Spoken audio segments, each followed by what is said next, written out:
Un actor de 65 años haciendo caídas que pondrían nerviosos a los dobles de acción de hoy. Una adolescente que mintió sobre su edad para quedarse con el papel protagónico. Un nombre de tribu que en realidad era un chiste subido de tono disfrazado. Todo esto pasó detrás de cámaras de una comedia del oeste de los años 60 que muy pocos recuerdan como se merece. F. Trop. Esta serie, ambientada en un fuerte militar tan torpe como entrañable, escondía anécdotas que superan por mucho la ficción que veíamos en pantalla.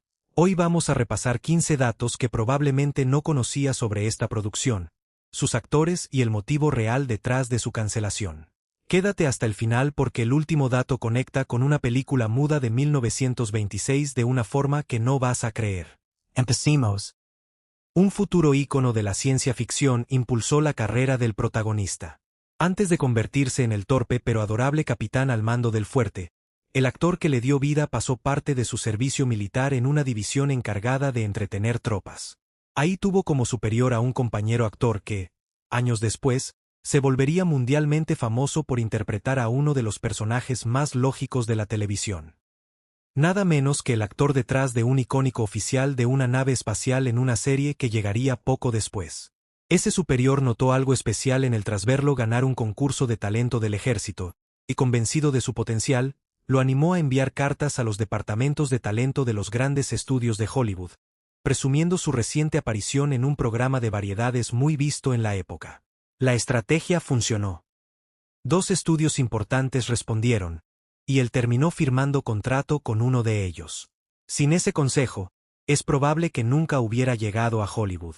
El nombre de la tribu escondía un juego de palabras prohibido.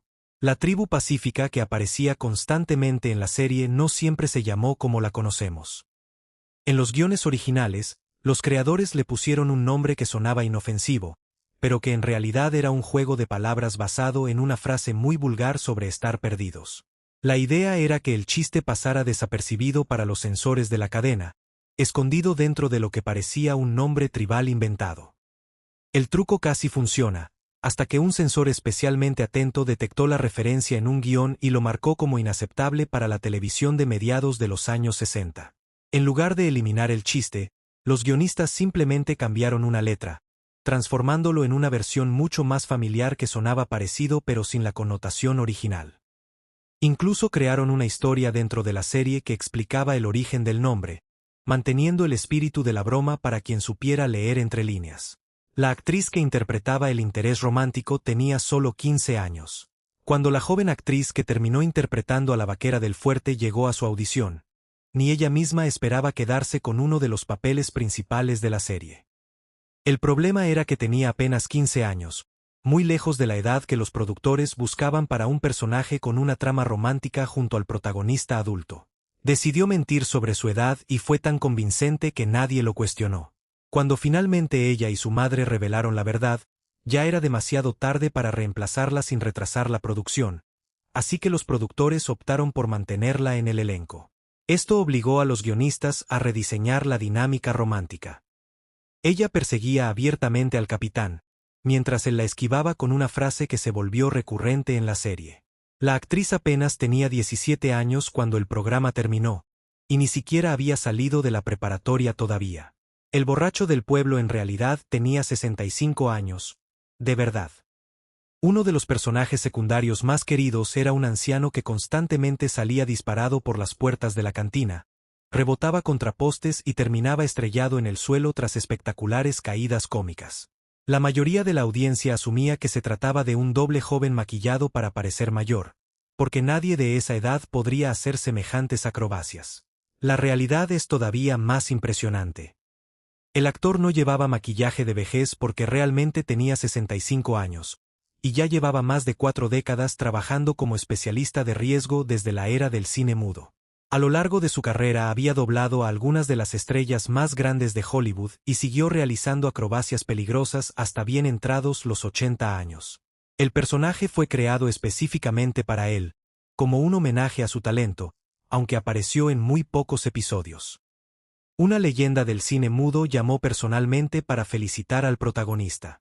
El protagonista recibió una de las felicitaciones más significativas de toda su carrera de parte de alguien que entendía la comedia física mejor que nadie en la historia del cine, una legendaria estrella del cine mudo, famosa por sus arriesgadas acrobacias y su expresión imperturbable. Lo llamó por teléfono tras ver un episodio para decirle simplemente que le había gustado mucho su número cómico. En una entrevista años después, el actor recordó ese momento como un enorme honor, considerando que venía de alguien reconocido como uno de los mejores comediantes físicos de todos los tiempos. Gracias a su formación como bailarín, el protagonista coreografiaba sus propias caídas usando postes, sables y objetos del set, con tal nivel de precisión que los guiones simplemente indicaban que esos momentos se resolverían con él, en el set. Ese reconocimiento validaba años de trabajo cuidadosamente disimulado como torpeza espontánea. La serie le ganaba en audiencia a programas que hoy son legendarios. Aunque hoy es una serie prácticamente olvidada, en su momento fue un éxito rotundo, llegando a ser la segunda comedia más vista de su cadena durante esas temporadas. Lo sorprendente es a quien superaba en el rating. Una serie de ciencia ficción que apenas comenzaba y que nunca logró entrar entre los 30 programas más vistos en su etapa original, a pesar de que hoy es un fenómeno cultural mundial con múltiples spin-offs.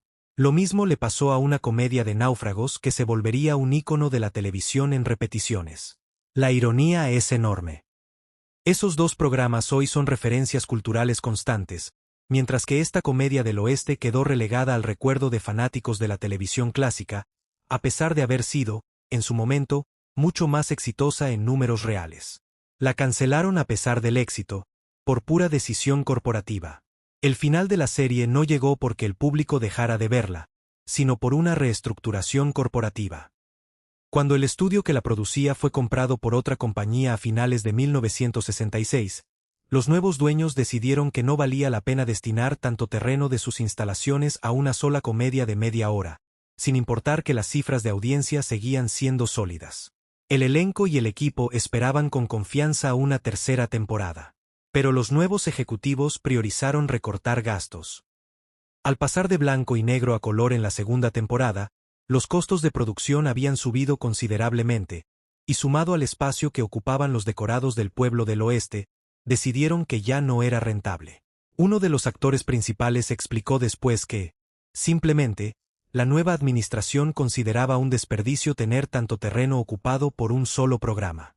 Un caso clásico de números fríos ganándole a una audiencia leal. El vigía del fuerte prácticamente no podía ver. Uno de los chistes recurrentes más absurdos giraba en torno al soldado encargado de vigilar desde la torre del fuerte, cuya visión, según se explicaba dentro de la misma serie, era tan mala que técnicamente calificaba como ceguera legal, incluso con sus lentes puestos. Esto generaba situaciones ridículas todo el tiempo. En un episodio memorable, dos guerreros con tocados de plumas completos entraron caminando tranquilamente al fuerte porque el vigía los confundió con pavos y los dejó pasar sin problema. En otros episodios ocurría justo lo contrario, confundía bandadas reales de pavos con ataques enemigos y hacía sonar la alarma sin necesidad, sumiendo al fuerte entero en pánico innecesario. Antes de alistarse, había trabajado revisando prendas en una fábrica de ropa, lo cual hacía su nuevo puesto como vigía todavía más irónico. El capitán llegó a su rango gracias a un estornudo. El origen del ascenso del protagonista, de simple soldado raso a comandante del fuerte, es una de las historias más disparatadas jamás contadas en televisión. Según la trama de la serie, mientras cumplía una misión sin importancia durante los últimos días de la guerra civil, el personaje comenzó a estornudar repetidamente en pleno campo de batalla. Un grupo de soldados cercanos confundió esos estornudos con una orden de ataque y lanzaron una ofensiva que terminó ayudando a asegurar una victoria decisiva. Como todos asumieron que él había liderado la carga a propósito, fue condecorado como héroe de guerra. Para colmo, durante la ceremonia donde le colocaban su primera medalla, quien se la prendía lo pinchó accidentalmente con el alfiler, lo que le valió además una condecoración por herida en combate, convirtiéndolo posiblemente en el único soldado de la historia herido por su propia medalla. Con ese currículum inflado, terminó al mando del puesto militar considerado más inútil del ejército. El protagonista diseñaba él mismo sus propias caídas cómicas. Gracias a su formación previa como bailarín profesional, el actor principal aportaba algo que pocos de sus compañeros podían igualar: coreografías físicas propias, llenas de precisión y ritmo. Los guionistas, al descubrir su talento, comenzaron a dejar espacios deliberadamente abiertos en el guión, confiando en que él improvisaría algo memorable. En entrevistas posteriores, explicó que recorría el set buscando objetos que pudiera incorporar a sus rutinas, tratando cada caída como si fuera una coreografía de baile cuidadosamente ensayada, aunque en pantalla se viera como puro accidente. Esta habilidad, heredada en parte de su admiración por grandes bailarines de la época dorada de Hollywood, fue justamente lo que le valió el reconocimiento de la leyenda del cine mudo que mencionamos antes. El cañón descompuesto era un chiste que se repetía en cada episodio. Si veías la serie con regularidad, sabías exactamente qué iba a pasar cada vez que alguien se acercaba al cañón del fuerte. La secuencia era siempre la misma. Encendían la mecha, ésta se apagaba antes de disparar. El soldado a cargo pateaba la rueda con frustración. La rueda se rompía, el cañón quedaba torcido y terminaba disparando en la dirección equivocada. El proyectil siempre golpeaba una de las patas de la torre de vigilancia, haciéndola colapsar por completo con quien estuviera adentro, generalmente el mismo soldado despistado del dato número 8. Este gag se volvió tan reconocible que se incluía en los créditos de apertura, marcando desde el inicio el tono de incompetencia militar absoluta que definía a todo el fuerte. Una estrella del terror interpretó a un vampiro, en pleno febrero. En un giro completamente fuera de temporada, la serie decidió estrenar un episodio de temática de vampiros en pleno invierno, sin que a nadie pareciera importarle lo alejado que estaba de Halloween. Para este episodio consiguieron nada menos que a una de las grandes estrellas del cine de terror de la época, quien interpretó a un misterioso conde recién llegado de Europa del Este, acompañado de su cuervo mascota. El actor, en la cúspide de su fama como ícono del horror, se burlaba abiertamente de su propia imagen, algo que repetiría después en otros programas populares de la época. El episodio incluía pasadizos secretos, un órgano que tocaba solo y todos los clichés clásicos del género, aunque como era costumbre en la serie, todo terminaba teniendo una explicación completamente racional. Un personaje fue un guiño directo a la banda más famosa del mundo. En plena fiebre por una banda británica que arrasaba en Estados Unidos a mediados de los 60, los guionistas decidieron crear un soldado cuyo apellido era un juego de palabras directo con el nombre real del baterista de esa banda. El personaje, interpretado por un actor que después se volvería muy reconocido en la comedia televisiva, se caracterizaba por ser el soldado más gafe de todo el ejército, atrayendo desastres a donde fuera. Apareció en 2 episodios distintos, cada uno con una explicación diferente sobre el origen de su mala suerte, lo cual solo sumaba a lo absurdo del personaje. Para la audiencia de la época, la referencia era imposible de pasar por alto, ya que la banda estaba en la cima absoluta de su popularidad mundial. El chiste del insulto de reacción retardada. Uno de los gags más ingeniosos de la serie involucraba a uno de los sargentos elogiando a su compañero de una forma muy peculiar. Le decía que no entendía por qué todo el mundo pensaba que era tonto, justo después de que éste dijera algo inteligente. El compañero sonreía, agradecido, sin procesar realmente lo que acababan de decirle. La genialidad llegaba minutos después, a veces en una escena completamente distinta. De repente el personaje se detenía, el insulto finalmente hacía clic en su cabeza, y volteaba furioso a reclamarle a su compañero, quien para entonces ya estaba pensando en otra cosa. Este recurso de la reacción tardía se usó durante toda la serie y se convirtió en uno de los momentos más recordados por los fans, gracias al perfecto manejo del tiempo cómico del actor que lo interpretaba. Un actor real de películas del Álamo interpretó a un supuesto sobreviviente del Álamo. Uno de los personajes recurrentes era un veterano de caballería que cojeaba y se quejaba constantemente de una vieja lesión, asegurando haber peleado codo a codo junto a héroes históricos durante el sitio del Álamo. El detalle curioso es que, históricamente, ningún hombre adulto blanco del bando defensor sobrevivió esa batalla, así que sus historias eran, obviamente, pura fantasía de un anciano soldado. Lo verdaderamente increíble es que el actor que interpretaba a este personaje había sido una auténtica estrella de películas del oeste décadas atrás, y en 1926, 4 décadas antes de unirse a este elenco, había protagonizado una película muda ambientada precisamente en la caída del Álamo. Así que cuando su personaje presumía haber estado ahí, el actor, en la vida real, técnicamente ya lo había vivido frente a las cámaras mucho antes. Un guiño perfecto para los fanáticos del cine del oeste que probablemente nadie más notó en su momento. Y ahí lo tienes.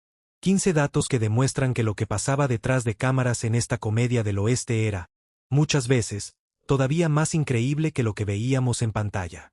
Si te gustó este recorrido por la historia detrás de la serie, dale like al video, suscríbete y activa la campanita para no perderte los próximos episodios de Curiosidades Clásicas. Y cuéntame en los comentarios, ¿cuál de estos 15 datos te sorprendió más? Nos vemos en el próximo video.